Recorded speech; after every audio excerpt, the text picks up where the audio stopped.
Very good morning class. Welcome to our YouTube channel RPSC bio academy. देखिए, हम जो unit discuss कर रहे थे वो कर रहे थे cell, the unit of life, जिसके अंतर्गत हम सेल मेम्ब्रेन के बारे में पढ़ रहे थे। हम जो मॉडल पढ़ रहे थे वो पढ़ रहे थे fluid mosaic model.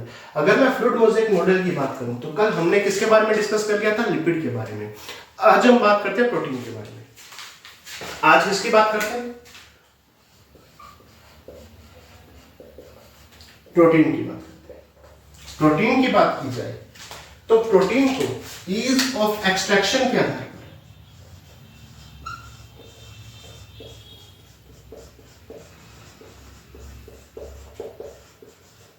Ease of extraction के आधार पर दो हिस्सों में बांटा है। पहली है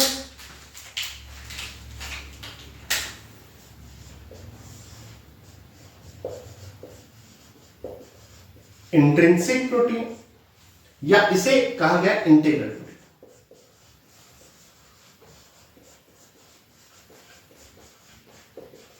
इंट्रिंसिक या इंटीग्रल प्रोटीन की बात की जाए तो ये टाइटली बाउंड होती है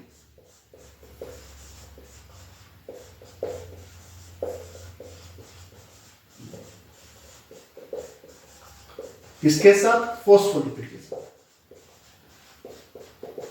फॉस्फोलिपिड के साथ टाइटली क्या रहती है? बाउंड रहती है, फॉस्फोलिपिड के साथ जुड़ी हुई रहती है, जिस कारण से इसे रिमूव नहीं किया जा सकता। इसे रिमूव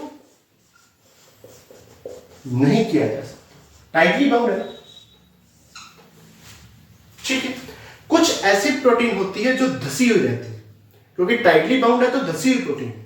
कुछ ऐसी प्रोटीन है जो पूरी रूप से धसी हुई है, कुछ ऐसी प्रोटीन है जो आंशिक रूप से धसी हुई है। यानी कुछ ऐसी प्रोटीन है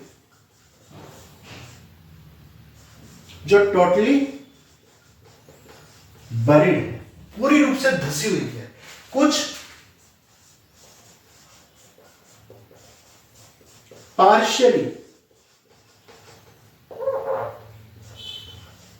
बरीड है, आंशिक रूप से धसी हुई। ये प्रोटीन धसी रहती है, पूरी रूप से धसी भी हो सकती है, आंशिक रूप से धसी भी हो सकती है, जिस कारण से इसे इजीली रिमूव नहीं किया जा सकता। क्यों? क्योंकि ये टाइटली बाउंड है किसके साथ? फॉस्फोलिपिड के साथ। एग्जांपल की बात की जाए तो tunnel protein,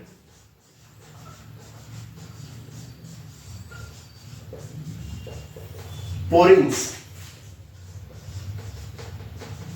tunnel protein, porins. ये आ गई एक्सट्रिंसिक या इंटीग्रल प्रोटीन।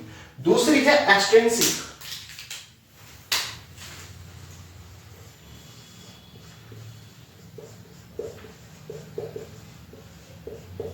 क्या नाम है साहब? एक्सट्रिंसिक प्रोटीन, पेरिफेरल प्रोटीन भी बोलते हैं।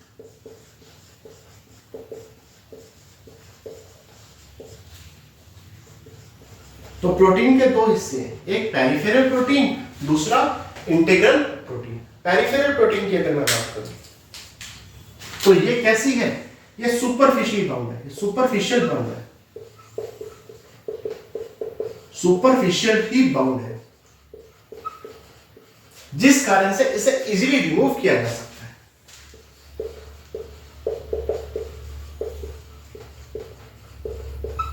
इजीली रिमूव किया जा सकता है। एग्जांपल की बात करूं, परमीएज, ट्रांसलोकेज। परमीएज और ट्रांसलोकेज कैसी है? सुपरफिशियल बाउंड है, इजीली रिमूव हो सकती है। जैसे परमीएज होगी, ट्रांसलोकेज होगी। ठीक है। देखो, ईज ऑफ एक्सट्रैक्शन, कि हम एक्सट्रैक्शन कर सकते हैं या नहीं कर सकते, इजीली एक्सट्रैक्शन हो सकता है या इजीली एक्सट्रैक्शन नहीं हो सकता, इस आधार पे दो हिस्से किए हैं। एक इंट्रिंसिक, इंट्रिंसिक मतलब धसी हुई है, उसे आप एक्सट्रैक्ट नहीं कर सकते, उस प्रोटीन को आप बाहर नहीं निकाल सकते क्योंकि टाइटली बाउंड है फॉस्फोलिपिड के साथ। और एक प्रोटीन सुपरफिशियली बाउंड है या सुपरफिशियल रूप से क्या है? बाउंड है, इसे इजीली रिमूव कर सकते हो, इसे इजीली एक्सट्रैक्ट कर सकते हो। तो ईज ऑफ एक्सट्रैक्शन के आधार पर दो प्रकार की प्रोटीन है। अब आगे चलते हैं।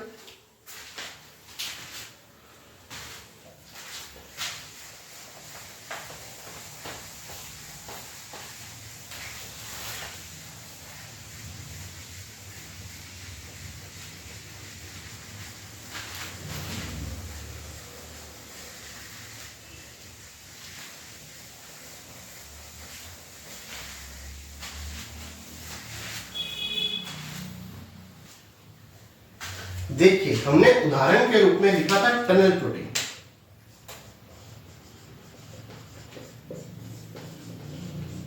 कौन सी प्रोटीन साहब? Tunnel protein.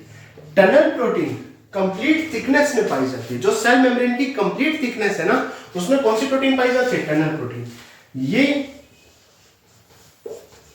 Complete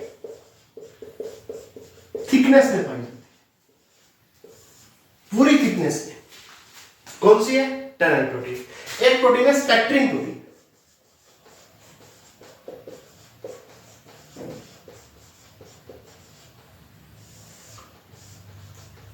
spectrin protein. Spectrin protein कैसे? ये प्रोटीन है कौन सी? पेरिफेरल प्रोटीन, या इसका क्या नाम है? Extrinsic protein. क्या नाम है साहब? स्पेक्ट्रिन प्रोटीन, जो कि पेरिफेरल या एक्सट्रिंसिक प्रोटीन है। लेकिन ये प्रोटीन बाउंड किससे होती है? इंट्रिंसिक प्रोटीन के साथ। इंट्रिंसिक प्रोटीन के साथ जुड़ी हुई ये एक्सट्रिंसिक प्रोटीन है। खुद है पेरिफेरल या एक्सट्रिंसिक प्रोटीन, बाउंड किसके साथ है? इंट्रिंसिक प्रोटीन के साथ बाउंड है। और ये इंटरनल सरफेस पर या इनर सरफेस पर पाई जाती है। जब डायग्राम बनाएंगे उसको देखेंगे, इनर सरफेस पर पाई जाती है। तो ये हो गया प्रोटीन। इससे पहले हमने पढ़ा था लिपिड, और एक बचा कार्बोहाइड्रेट।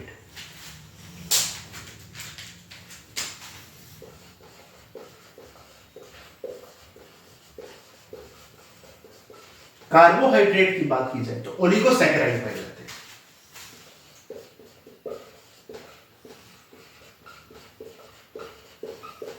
ओलिगोसैकेराइड पाए जाते हैं। लिपिड के साथ क्या पाया जाएगा? कार्ब्स पाया जाएगा। कार्ब्स को कहते हैं ग्लाइको। तो क्या पाया जाएगा? ग्लाइकोलिपिड।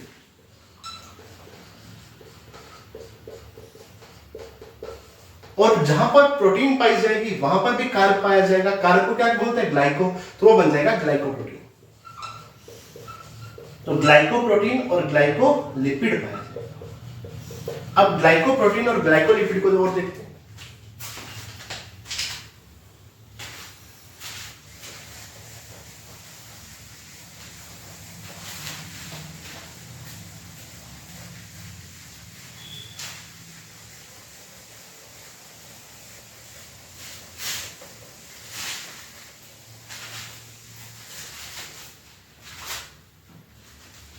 देखिए अब हम बात करते हैं आगे।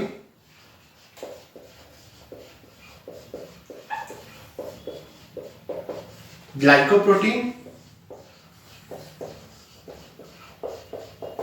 और ग्लाइकोलिपिड, ये आउटर सरफेस ऑफ मेम्ब्रेन पर पाए जाते हैं। कहां पाए जाते हैं साहब?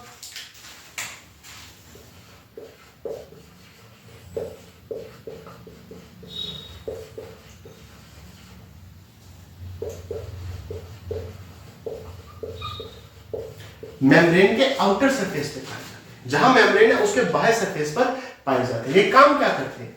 Cell recognition. Cell recognition, cell को रिकॉग्नाइज करते हैं। सेल को क्या करते हैं? रिकॉग्नाइज। सेल को पहचानते हैं। कैसे? जैसे ये स्पर्म है,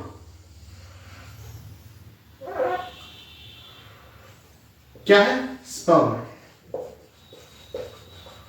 और ये ओवम। तो स्पर्म ओवम को कैसे रिकॉग्नाइज करेगा?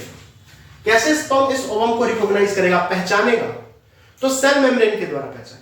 अच्छा, सेल मेम्ब्रेन के द्वारा कैसे पहचानेगा? क्योंकि यहां पर सेल मेम्ब्रेन में ग्लाइकोप्रोटीन और ग्लाइकोलिपिड पाए जा रहे हैं, यहां पर आउटर सरफेस ऑफ मेम्ब्रेन पर, जो कि क्या करते हैं? सेल रिकॉग्निशन का काम करते हैं। तो ये स्पर्म इस ओवम को कैसे रिकॉग्नाइज करेगा? ग्लाइकोप्रोटीन या ग्लाइकोलिपिड के द्वारा। या कोई सेल है, ये दूसरी सेल को कैसे रिकॉग्नाइज करेगी? क्योंकि इस सेल की जो सेल मेम्ब्रेन है वहां पर क्या पाए जा रहे हैं? एंटीजन। कोई ब्लड की सेल है, कोई ब्लड है, ब्लड की सेल के ऊपर जो सेल मेम्ब्रेन पाई जाएगी वहां क्या पाए जाएंगे? एंटीजन। तो उसी से एक सेल दूसरी सेल को क्या कर पाएगी? रिकॉग्नाइज कर पाएगी। तो रिकॉग्नाइज कैसे किया जा सकता है?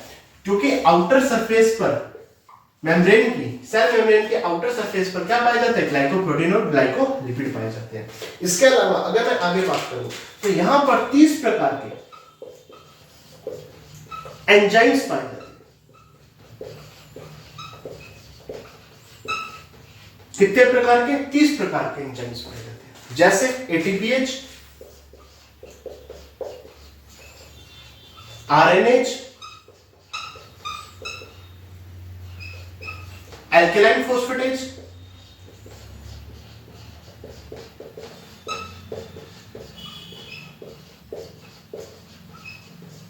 इस प्रकार से 30 प्रकार के एंजाइम कहां पाए जाते हैं? सेल मेम्ब्रेन में पाए जाते हैं। तो ये आगे ग्लाइकोप्रोटीन, ग्लाइकोलिपिड और एंजाइम्स।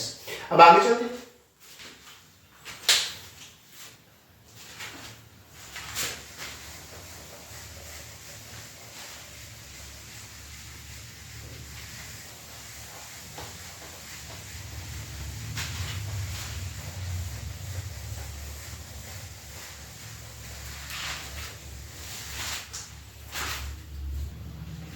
देखिए ये सेल मेम्ब्रेन की क्या है? स्ट्रक्चर है। कौन किसकी स्ट्रक्चर है? सेल मेम्ब्रेन की स्ट्रक्चर है।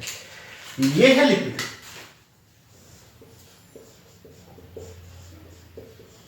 क्या चीज है सर? लिपिड। और ये है प्रोटीन, क्या चीज है? प्रोटीन है। अगर मैं प्रोटीन की बात करूं तो हमने देखा था कि प्रोटीन को दो हिस्सों में बांटा था। एक ऐसी प्रोटीन थी जिसे इजीली सेपरेट किया जा सकता था, उसे बोला था एक्सट्रिंसिक प्रोटीन। ये जो प्रोटीन है इसे इजीली सेपरेट किया जा सकता है। ये जो प्रोटीन है ये इसे इजीली क्या किया जा सकता है? सेपरेट किया जा सकता है। इसका नाम क्या है? एक्सट्रिंसिक या पेरिफेरल प्रोटीन।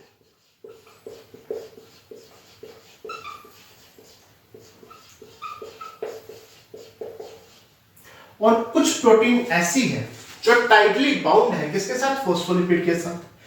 फोस्फोलिपिड के साथ टाइटली क्या है? बाउंड है। इसे इजीली सेपरेट नहीं किया जा सकता या इसे यहां से रिमूव नहीं किया जा सकता। ठीक है, ये कौन सी प्रोटीन है?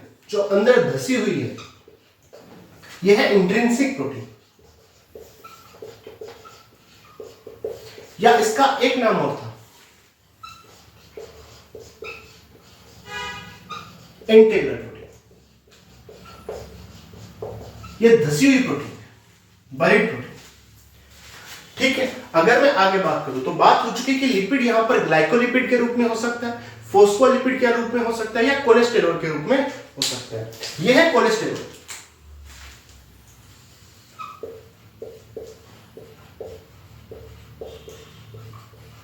क्या चीज है सब? कोलेस्टेरॉल है। लिपिड के ऊपर क्या पाया जा रहा है? कार्बोहाइड्रेट। कार्बोहाइड्रेट के लिए शब्द आता है ग्लाइको, और ये क्या है? लिपिड है। तो ये है ग्लाइकोलिपिड।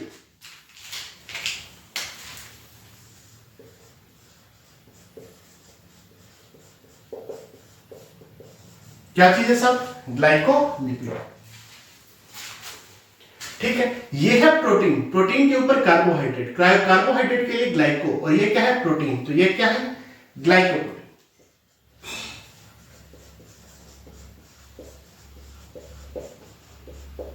ये क्या चीज है सब? ग्लाइकोप्रोटीन है। ठीक है, ये स्पेक्ट्रिन प्रोटीन है।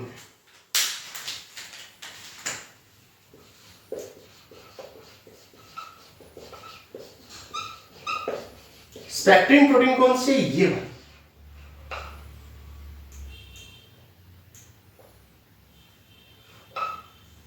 ये क्या है? स्पेक्ट्रिन प्रोटीन है। कौन सी प्रोटीन है? स्पेक्ट्रिन प्रोटीन है। स्पेक्ट्रिन प्रोटीन पेरिफेरल प्रोटीन होती है, एक्सट्रिंसिक प्रोटीन होती है। इसे इजीली सेपरेट किया जा सकता है, धसी हुई नहीं होती, टाइटली बाउंड नहीं होती, लेकिन ये इंट्रिंसिक प्रोटीन के साथ जुड़ी हुई रहती है कैसी? Extrinsic protein. किसके साथ बाइंड है? इंट्रिंसिक प्रोटीन के साथ बाइंड है, और इनर साइड में बाइंड है, अंदर की तरफ बाइंड है। क्या नाम है? Spectrin protein. कुछ प्रोटीन ऐसी है जो कंप्लीट थिकनेस में पाई जाती है, कंप्लीट थिकनेस में पाई जाती है। इस प्रोटीन को कहते हैं टनल प्रोटीन। ये कौन सी प्रोटीन है sir? Tunnel protein. Spectrin protein extrinsic protein है, पेरिफेरल प्रोटीन है, लेकिन जुड़ी किसके साथ हुई है? इंट्रिंसिक प्रोटीन के साथ जुड़ी हुई है। कुछ प्रोटीन ऐसी है जो कंप्लीटली बरीड रहती है, पूरी रूप से धसी हुई रहती है, जैसे देख लो ये कंप्लीटली क्या है, बरीड है। कुछ प्रोटीन ऐसी है जो पार्शियली बरीड है, ये आंशिक रूप से दसी हुई है, ठीक है। तो ये किसकी स्ट्रक्चर आ गई, ये बेसिकली जो स्ट्रक्चर आ गई ये आ गई सेल मेम्ब्रेन की स्ट्रक्चर। अब आगे चलते हैं।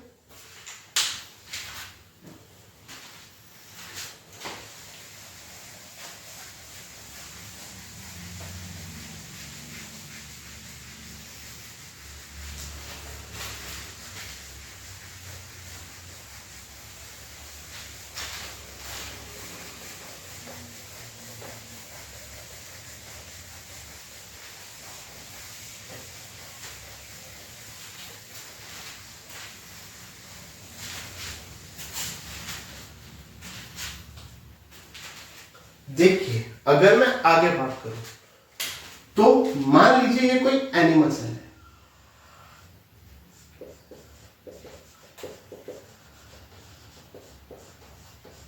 क्या है, एनिमल सेल है। एनिमल सेल में सबसे बाहर की तरफ क्या होगा, सेल मेम्ब्रेन होगी। यदि प्लांट सेल है,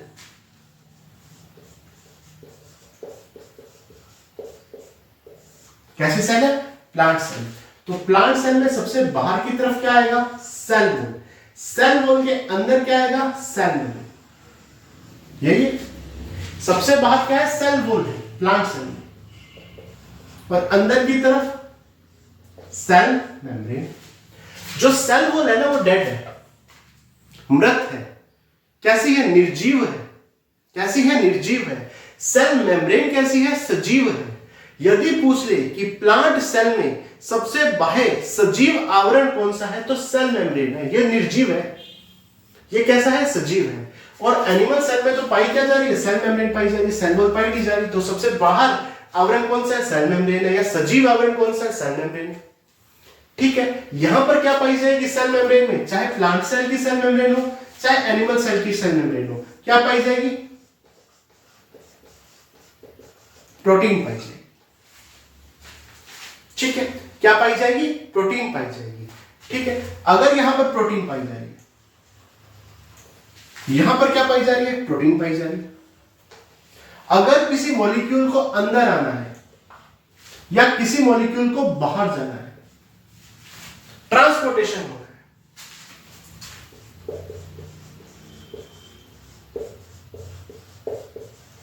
तो सेल के ट्रांसपोर्टेशन को सेल मेम्ब्रेन का कौन सा हिस्सा कंट्रोल करता है, तो प्रोटीन करता है। चाहे यहां से ट्रांसपोर्टेशन हो रहा है, चाहे यहां से ट्रांसपोर्टेशन हो रहा है, कौन कंट्रोल कर रहा है, प्रोटीन कंट्रोल कर रहा है।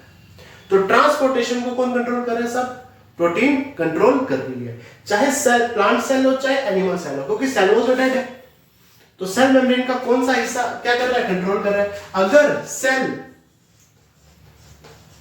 सिक्रेशन कर रही है,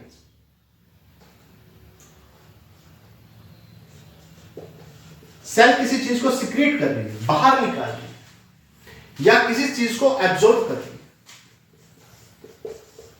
एब्जॉर्प्शन कर रही है, तो कौन कंट्रोल कर रहा है, प्रोटीन ही कंट्रोल कर रही है। कौन कंट्रोल कर रहा है, प्रोटीन ही कंट्रोल कर रही है। सिक्रेशन को या एब्जॉर्प्शन को कौन कंट्रोल करता है, तो प्रोटीन कंट्रोल करती है। अगर मैं आगे बात करूं,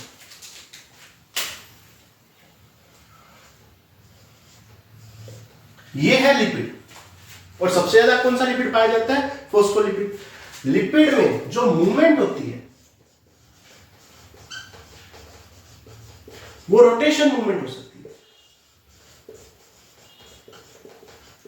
कौन सी मूवमेंट हो सकती है साहब, रोटेशन। रोटेशन कैसे, इस तरह से रोटेट कर सकते हैं, घूम सकते हैं। और कौन सी मूवमेंट हो सकती है साहब, लैटरल। लैटरल मूवमेंट कैसे सर,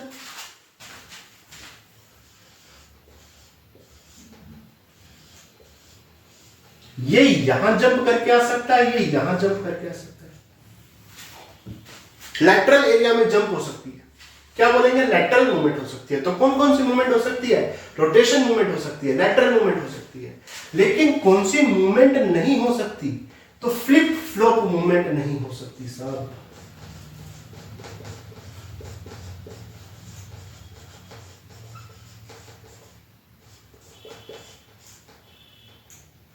फ्लिप फ्लॉप मूवमेंट नहीं हो सकती। फ्लिप फ्लॉप मूवमेंट मतलब ये ऐसे है, ये इस तरह से फ्लिप नहीं हो सकता, ये नहीं हो सकता। रोटेट कर सकता है, एक जगह से जंप मार के दूसरी जगह पर पहुंच सकता है, लेटरल मूवमेंट कर सकता है, क्योंकि सजीव है ना, सेल मेम्ब्रेन कैसी है, सजीव है, और फ्लिप फ्लॉप मूवमेंट नहीं कर सकता, फ्लिप फ्लॉप मूवमेंट नहीं हो सकती। ठीक है, अब आगे चलते हैं।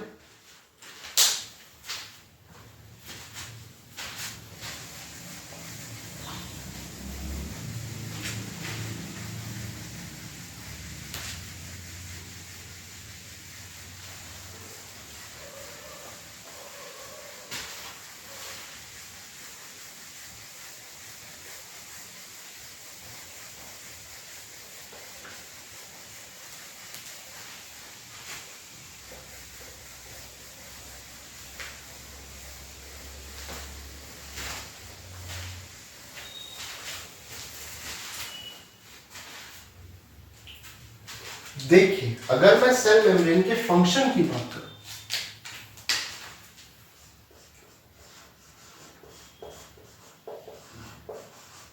तो सेल मेम्ब्रेन का पहला फंक्शन है ट्रांसपोर्टेशन।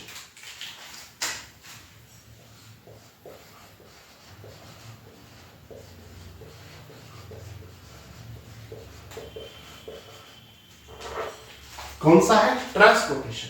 ट्रांसपोर्टेशन दो प्रकार का है, जिसमें पहला है पैसिव ट्रांसपोर्टेशन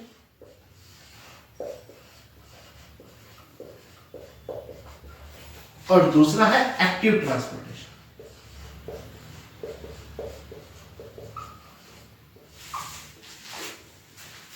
पैसिव ट्रांसपोर्टेशन की बात करूं तो पैसिव ट्रांसपोर्टेशन आगे तीन प्रकार का है।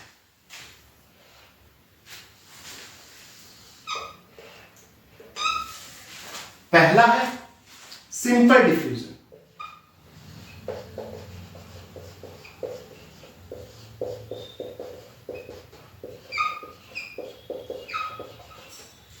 Simple diffusion. मान लीजिए ये सेल मेम्ब्रेन है,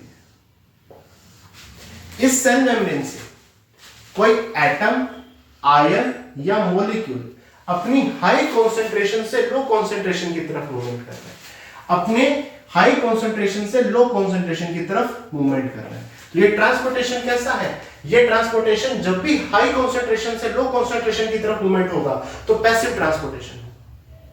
ठीक है, तो पैसिव ट्रांसपोर्टेशन में पहला क्या है? Simple diffusion. इसमें कोई एटम, आयन या मॉलिक्यूल अपनी हाई कॉन्सेंट्रेशन से लो कॉन्सेंट्रेशन की तरफ मूवमेंट करें, यानी ये मूवमेंट कॉन्सेंट्रेशन ग्रेडियंट के अनुसार हो रही है, सांद्रता प्रवणता के अनुसार, कॉन्सेंट्रेशन ग्रेडियंट के अनुसार मूवमेंट हो रही है। ठीक है, इसे कहेंगे सिंपल डिफ्यूजन। सामान्य विसरण, यहां पर कोई एनर्जी खर्च नहीं होगी। क्यों? क्योंकि जैसे कॉन्सेंट्रेशन ग्रेडियंट है, उस कॉन्सेंट्रेशन ग्रेडियंट के अनुसार मूवमेंट हो रही है, तो एनर्जी खर्च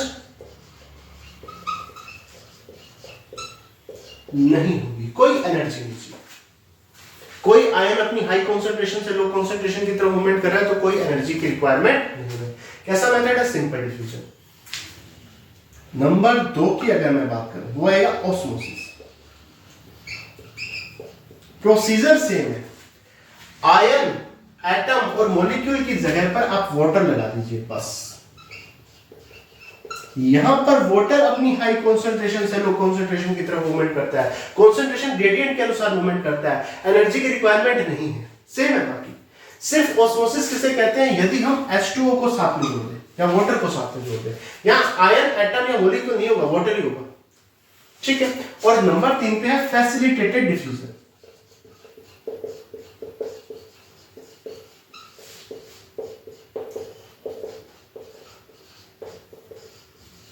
देखो, अगर ये पैसिव डिफ्यूजन है तो एक चीज साफ है कि हाई कॉन्सेंट्रेशन से लो कॉन्सेंट्रेशन की तरफ मूवमेंट होगा, एनर्जी खर्च नहीं होगी, कॉन्सेंट्रेशन ग्रेडियंट के अनुसार मूवमेंट होगा। along the concentration gradient, energy खर्च नहीं होगी।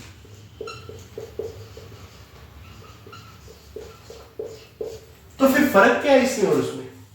फर्क इसमें यह है कि यहां पर अगर मॉलिक्यूल को इस सेल मेम्ब्रेन को पार करना है तो कोई ना कोई प्रोटीन, कोई ना कोई चैनल चाहिए, कोई ना कोई कैरियर की रिक्वायरमेंट है, किसी ना किसी चैनल की रिक्वायरमेंट है। उस चैनल के जरिए ही अपनी हाई कॉन्सेंट्रेशन से लो कॉन्सेंट्रेशन की तरफ मूवमेंट होगा। किसी कैरियर या चैनल की रिक्वायरमेंट है जो कि कोई प्रोटीन कंप्लीट करेगी, कोई प्रोटीन उस चैनल को पूरा करेगी। तो ये कैसा हो गया? Facilitated diffusion. यहां पर भी एनर्जी की रिक्वायरमेंट नहीं है। क्यों? क्योंकि कॉन्सेंट्रेशन ग्रेडियंट के अनुसार हो रहा है। यहां पर सैचुरेशन आ सकता है क्या?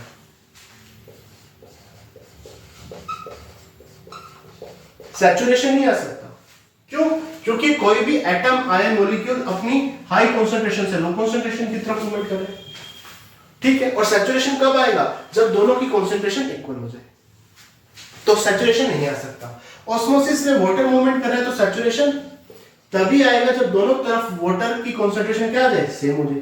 सैचुरेशन नहीं आ सकता। इसकी बात करते हैं सैचुरेशन की। मान लीजिए यहां पर ये जो प्रोटीन है ये है 20। कितनी प्रोटीन है, कितने चैनल है? 20 है। हमें एक ही मॉलिक्यूल करवाना है तो वो हो जाएगा। 2 मॉलिक्यूल करवाने हो जाएगा, 3 करवाने हो जाएंगे, 40 करवाने। 20 तो एक बार में हो गई, उसके बाद सैचुरेशन आ गया। क्यों? क्योंकि जब वो 20 पूरी तरह से क्रॉस करेंगे फिर बाकी 20 क्रॉस करेंगे, तो यहां पर सैचुरेशन आ सकता है। यहां पर सैचुरेशन तभी आएगा जब कॉन्सेंट्रेशन बराबर होगी। यहां पर सैचुरेशन क्यों आ गया? क्योंकि ये कैरियर पर डिपेंड है। अगर कैरियर की संख्या कम है तो सैचुरेशन आ सकता है। तो ये आ गया सिंपल डिफ्यूजन, ऑस्मोसिस और फैसिलिटेटेड डिफ्यूजन। अब बात करते हैं एक्टिव ट्रांसपोर्टेशन।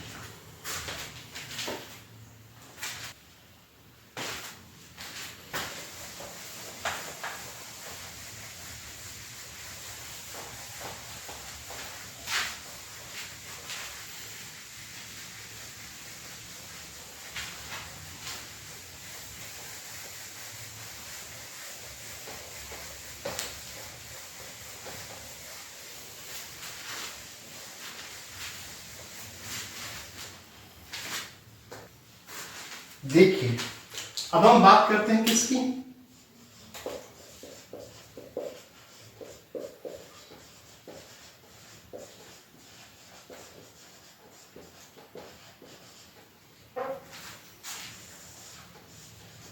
एक्टिव ट्रांसपोर्टेशन की। अगर मैं एक्टिव ट्रांसपोर्टेशन की बात करूं तो यहां पर कोई एटम, कोई आयन या कोई मॉलिक्यूल अपनी लो कॉन्सेंट्रेशन से हाई कॉन्सेंट्रेशन की तरफ मूवमेंट करेगा। अपनी लो कॉन्सेंट्रेशन से हाई कॉन्सेंट्रेशन की तरफ मूवमेंट करेगा। कोई एटम हो सकता है, कोई आयन हो सकता है, कोई मॉलिक्यूल हो सकता है जो अपनी लो कॉन्सेंट्रेशन से हाई कॉन्सेंट्रेशन की तरफ मूवमेंट करेगा। यानी ये कॉन्सेंट्रेशन ग्रेडियंट के अगेंस्ट मूवमेंट होगी। अगेंस्ट कॉन्सेंट्रेशन ग्रेडियंट के विपरीत दिशा में क्या होगी? मूवमेंट होगी। इसीलिए यहां पर एनर्जी की रिक्वायरमेंट होगी।